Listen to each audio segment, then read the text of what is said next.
Marcus Reed had always prided himself on being a man who paid attention. It was what made him exceptional at his work as a structural engineer. The ability to notice hairline fractures before they became catastrophes, to sense when the tension in a beam had exceeded what the math on paper suggested it could bear. He had built his career on the quiet art of observation, on trusting the evidence his eyes gathered before his emotions could color the interpretation. So when the fractures began appearing in his marriage, he noticed. He simply chose, at first, not to say anything. It started with small things. The kind of things that individually meant nothing, but collectively assembled themselves into a picture that turned his stomach cold every time he let himself look at it directly. His wife, Dr. Sarah Chen, had always been meticulous about her schedule. As a cardiologist at Hargrove Medical Center, her hours were demanding but predictable.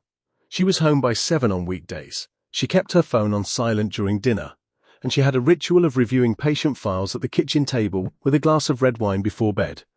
For 6 years of marriage, this rhythm had been the architecture of their life together. Reliable, solid, load-bearing.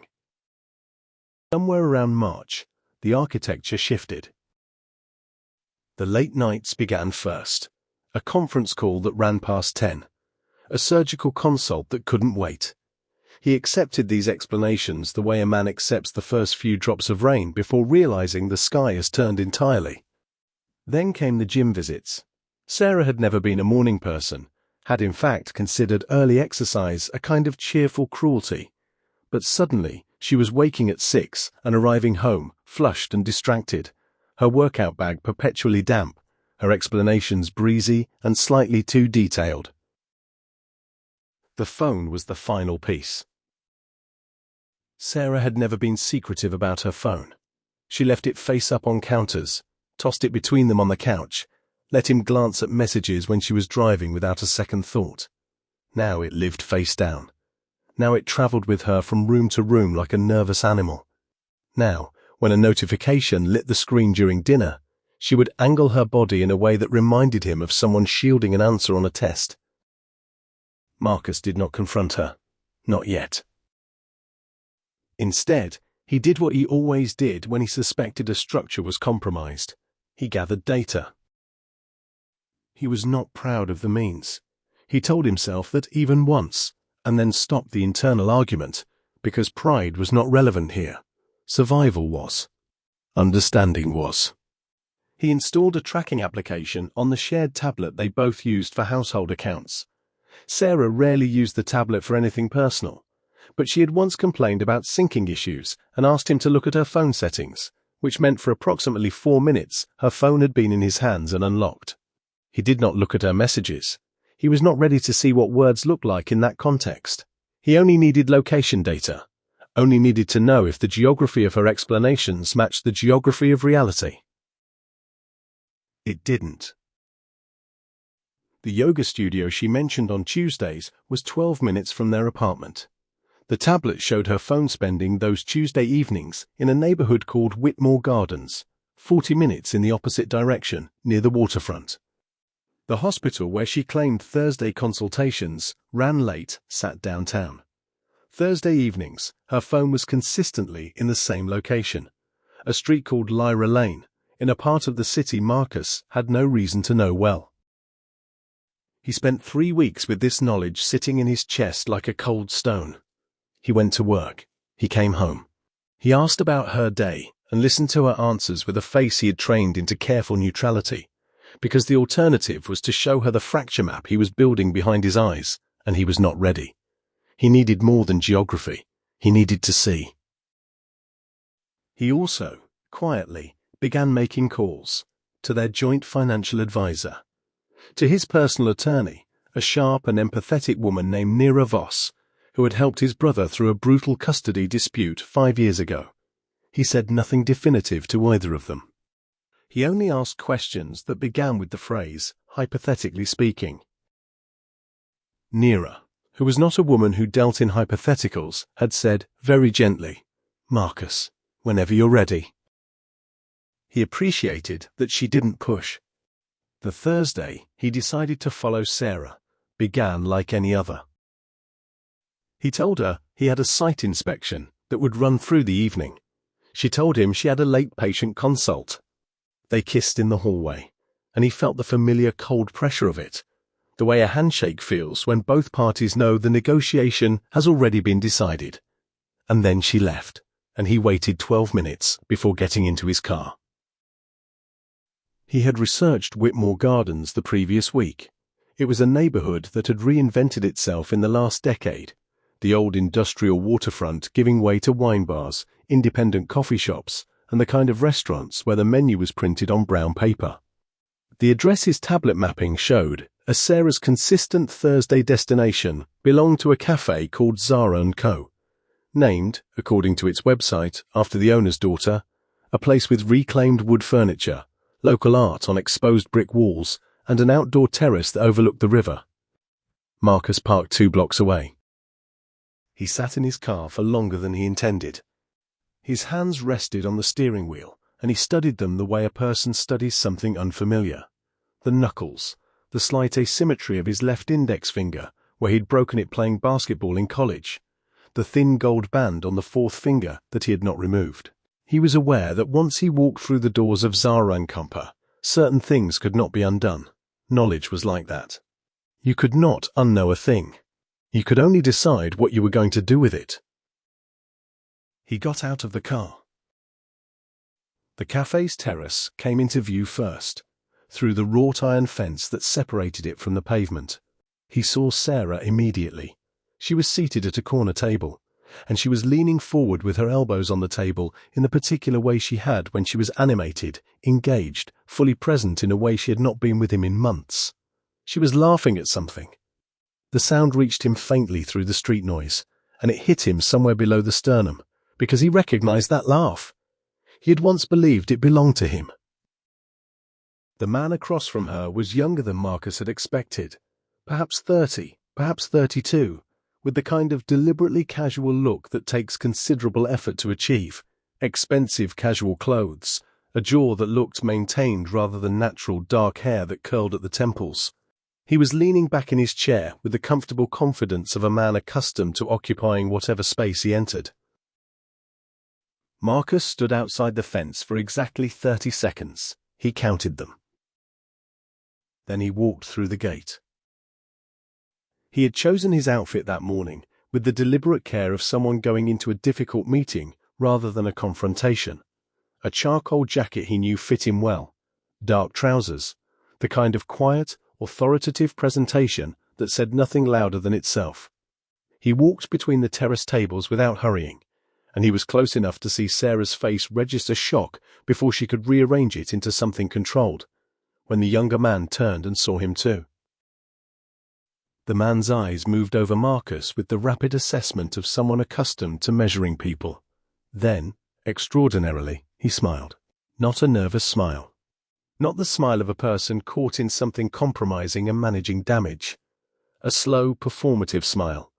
The kind designed to be witnessed by the surrounding tables, which had begun, with the particular social radar of public spaces, to sense that something interesting was about to occur. "So," the man said, loudly enough to carry, leaning back further in his chair with elaborate ease. "This is the husband." He looked Marcus up and down with theatrical consideration. "I thought you'd be taller." There was a small silence in the immediate vicinity. 2 women at the adjacent table glanced over. A man near the railing looked up from his laptop. The terrace, which had been filled with the ambient warmth of a pleasant Thursday evening, went slightly still. Marcus said nothing. He pulled out the empty chair at their table and sat down.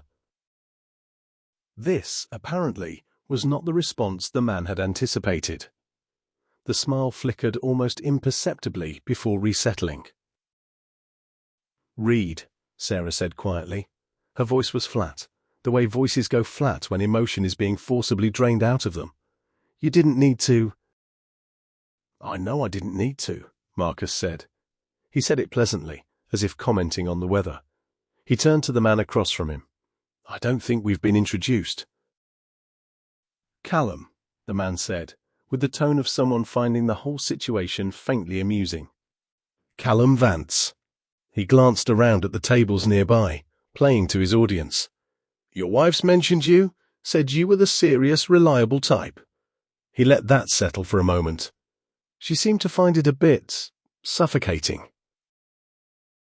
Sarah made a small sound that might have been his name. Marcus looked at Callum Vance with genuine attention, the way he looked at structural problems, cataloguing, assessing, finding the load-bearing points. Callum was performing confidence, he noted, which was different from having it. A man who genuinely wasn't threatened didn't need to announce it to surrounding tables. She must have also mentioned, Marcus said in the same mild tone, that I'm a careful person. I like to understand things before I act. Very admirable. Callum picked up his coffee cup. The patient husband. Waiting at home while. I have screenshots, Marcus said.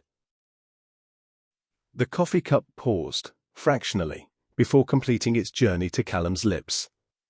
18 months of messages, Marcus continued, his voice unchanged, conversational, the kind of voice used for discussing material specifications or meeting logistics, between the two of you, from 3 different platforms. I also have the voicemails, 14 of them, timestamps, dates, locations. He tilted his head slightly. You have a habit of being very specific in your messages, Callum, unusually specific. Lawyers tend to appreciate that level of detail. The surrounding tables were no longer pretending not to listen. Callum set the cup down. The performative ease was still there, but it required more visible effort now, like watching someone hold a door against a wind that had picked up unexpectedly. That's not, he laughed, but the laugh had changed texture. Whatever you think you have. She was wearing her wedding ring in a photograph you sent to your colleague, Marcus said. A man named Declan Park at Whitmore and Associates. You sent it on a Friday afternoon in November, along with a message that made it quite clear you were aware she was married. He paused. Declan was surprisingly forthcoming when I called him on Tuesday. The colour in Callum's face had shifted. His HR director was even more forthcoming, Marcus added. They have a conduct policy. Apparently it's rather comprehensive. Part 3. The Architecture of Consequences. Sarah had not moved. She sat very still with her hands flat on the table, as if she was trying to feel the solidity of the surface through her palms. Marcus did not look at her. Not yet. He was not ready for that part, and he had learned over the last weeks the discipline of sequencing, of doing things in the order that served clarity rather than emotion. Callum Vance had lost his performance. It happened in stages, the way structural failures often do, not a single dramatic collapse, but a progressive yielding, component by component, until what remained couldn't hold the weight assigned to it. The lounging posture had corrected itself, the smile had been folded away. The eyes, which had moved over Marcus with such easy contempt 3 minutes ago, now carried the specific calculation of a man trying to determine how much someone else actually knows and what could still be managed. Whatever you think you're going to do with that, Callum began. I'm not going to do anything else with it, Marcus said. I've already done what needed doing. He straightened his jacket, a small, precise gesture. The divorce filing is underway. The documentation has been submitted. Naira, my attorney, expects the process to be concluded efficiently. He looked at Callum Vance directly, without hostility, without theatre, with the same level expression he brought to site assessments, where the structure was too far gone to save, and the only responsible thing was to document the failure and begin planning for what replaced it. I didn't come here to fight you, Callum. I came here because I spent 6 years building something that deserved to be looked at directly before I walked away from it. The terrace was very quiet. Callum said nothing. The confident man who had looked at Marcus with such theatrical amusement 8 minutes ago was now occupying his chair with the reduced stillness of someone who had been shown, without cruelty and without aggression, that the room they thought they owned belonged to someone else entirely. Marcus stood. He buttoned his jacket. He turned to Sarah. She was looking at him with an expression he had no clean name for. It was too compound for a single word, carrying elements of shame and grief, and something that might have been a kind of terrible recognition, as if she was seeing him clearly for the first time in a long time, and the clarity was not comfortable. Sarah, he said, her name simply. Not an accusation, not a plea, just the word, offered plainly. She opened her mouth. He shook his head, very slightly, not silencing her, just indicating that there was nothing she could say that would change the geometry of what had already been put in motion. Some structures, once their integrity is compromised beyond a certain threshold, cannot be reinforced. They can only be replaced. This was a truth he had spent his career with. He understood it in his bones. "You both deserve each other," he said. He meant it without cruelty. He meant it the way a person means a fact, accurately, without editorializing.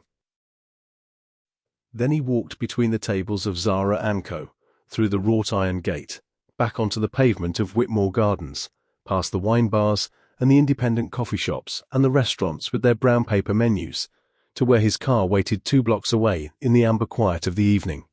He sat in the driver's seat for a moment with his hands on the wheel. He had expected to feel emptied. He had braced himself for the hollow devastation that people described in the aftermath of these moments.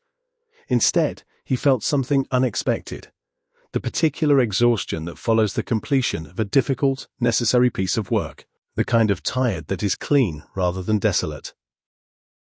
He started the car and drove. The apartment was exactly as he'd left it. This struck him as both obvious and somehow significant, that the rooms still held the same furniture, the same arrangement of objects, the framed print of the bridge in Prague they'd bought on their honeymoon, the engineering textbook stacked beside his reading chair. A life looked the same from the outside, even when its internal load-bearing components had failed. He supposed he had always known this professionally. He had just never experienced it so precisely in a personal context. He called Naira Voss. "It's done," he said. "I saw what I needed to see." Naira's voice was measured, careful. "Are you all right?" He thought about the question with the seriousness it deserved. "I think so," he said. "I think I will be." "Good," she said. "The filing is moving. I'll send you the next steps by tomorrow morning.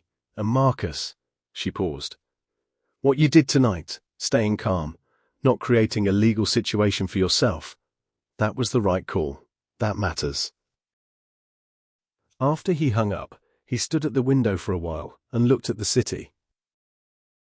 He thought about Callum Vance's face in those final minutes, the specific quality of a smirk that has been removed not by force or anger, but by the simple, immovable weight of consequence. There was something clarifying about having seen it. He had imagined this confrontation in a dozen different forms over the preceding weeks, and in some of those imagined versions he had shouted, or broken something, or said things he would not be able to take back. He was grateful, in a quiet way, that he had not done any of those things. Not because violence or anger were beneath him, but because they would have made him smaller than the moment called for. They would have made him the kind of man the moment did not deserve. The real power, he understood now, was not in the scene he could have made.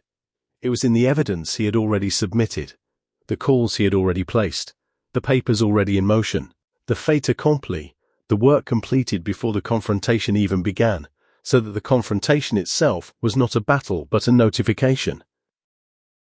A closing statement, nothing more. He thought about Sarah. This was harder. He had loved her in the way you love a person you have built a daily life around, which is a different and more structural kind of love than the early breathless kind. He had loved her competence and her laugh, and the particular intensity she brought to things she cared about, and for years he had believed he was among the things she cared about. He did not think she was a villain. He thought she was a person who had made choices and then rationalized those choices until the rationalization felt like its own truth, which was a thing people did with remarkable consistency, and which he could not entirely condemn, because he understood the architecture of self-protection well enough to recognize it even from the outside. But understanding was not the same as accepting. And forgiveness, he thought, real forgiveness, the operative kind, would have to wait until the paperwork was complete and the furniture had been divided and some temporal distance had placed itself between him and the image of her leaning forward across that table, laughing with a man who was not him. He might get there eventually. He didn't need to decide tonight. 3 weeks later, Marcus received a message from a number he didn't recognize. It took him a paragraph to understand. It was from Callum Vance. "I don't expect anything from you, but I want you to know I'm no longer at the firm, and I know that's fair. What I did was, I should have walked away the first time she told me she was married. I didn't. I'm not going to explain it or excuse it." Marcus read the message twice. He didn't reply, not because he was being cold, but because there was nothing he needed to say. The message was Callum Vance's accounting, not his. Let the man do his accounting. The ledger was his own to settle. He set his phone face down on his desk, and then, aware of the irony, turned it back face up. Old habits, but better ones. 6 months after Zara & Co., Marcus was in the middle of a project he'd been wanting to do for years. A pro bono structural assessment of a community centre in a neighbourhood called Lyra Heights, a place that had been told by a previous consultancy that the building was beyond saving and would need to be demolished. Marcus had looked at the same structure and seen something different. Compromised in places, yes. Neglected, certainly, but the bones were sound. The core load-bearing elements were intact beneath the surface damage. With careful, considered intervention, the structure could stand. He was 3 months into the renovation plan. The building, he suspected, would outlast most of the ones that had been deemed fine. He had also, in the quiet margin of that same 6 months, started running in the mornings. Not for any dramatic reason, not to reinvent himself or perform recovery, but because he had stopped sleeping past 6 and needed something to do with the early light. He ran along the river, through the part of the city he'd never had reason to know well, past the streets he had once tracked on a map as evidence of betrayal. He ran through Whitmore Gardens sometimes. He had eaten, once, at Zara & Co. The coffee was excellent. The owner, a warm woman named Lyra, who had indeed named the cafe after her daughter, had recognized him from the incident, apparently it had been discussed, and had simply said, "You handled that with a lot of class." She had brought him a slice of lemon cake he hadn't ordered and refused to let him pay for it. He thought about class on the run home, about what it meant actually, not as a performance or a strategy, but as a genuine way of moving through situations that threatened to make you smaller than you wanted to be. It was not, he decided, about suppressing what you felt. He had felt everything. The humiliation of Callum's smirk, the grief of Sarah's silence, the cold, specific pain of loving someone who had built a second life in the geography of your trust. He had felt all of it. He had simply refused to let it be the loudest thing in the room. His attorney, Neera, at their final meeting when the divorce was concluded, had said something that stayed with him. She processed a lot of these cases, she told him, and the ones that unraveled people permanently were rarely the betrayals themselves. They were the responses. The ones who threw scenes, made threats, committed acts they couldn't undo. They carried those acts afterward like extra weight. The load-bearing capacity of a person's future, she said, was determined in large part by what they put down as well as what they picked up. Marcus had liked that. He thought she should have been an engineer. He kept the gold band for 3 months after the divorce was finalized, and then, one morning during a run along the river, he took it off and held it for a moment, feeling its weight in his palm, which was less than he'd expected, and then he put it in his jacket pocket, where it didn't weigh anything in particular, and brought it home and put it in a drawer that he didn't think about very often. He was not, he had decided, a person who needed a dramatic gesture to mark an ending. The ending had already happened. It had happened in the cafe, when he'd stood and buttoned his jacket and said what he'd said and walked out into the evening. Everything after that was just paperwork and time. And Marcus Reed had always been good at structural patience, at understanding that the most significant work happens gradually, through careful, sustained effort, in the space between the crisis and the thing that rises after it. He ran in the early mornings. He worked on the community centre. He had dinner with his brother and his brother's family on Sundays, his niece insisting he help her build elaborate block towers that she immediately knocked down with enormous satisfaction. He laughed at that, every time. Genuinely. The city, as cities do, kept building itself up and wearing itself down and building again. Marcus watched it from his window in the evenings and thought about load and tension and the remarkable resilience of well-made things, the way they could absorb damage that would destroy lesser structures, the way their integrity, once you understood it fully, was harder to compromise than it looked. He had been built better than he knew. This, perhaps, was the final thing the whole affair had shown him. Not a man who could win a public confrontation. Not a man who could gather evidence and deploy it surgically. Not a man who could walk away from a smirk with his dignity undisturbed. Just a man who knew, now, with certainty rather than assumption, exactly how much weight he could carry. And that was enough. That was, in the end, everything.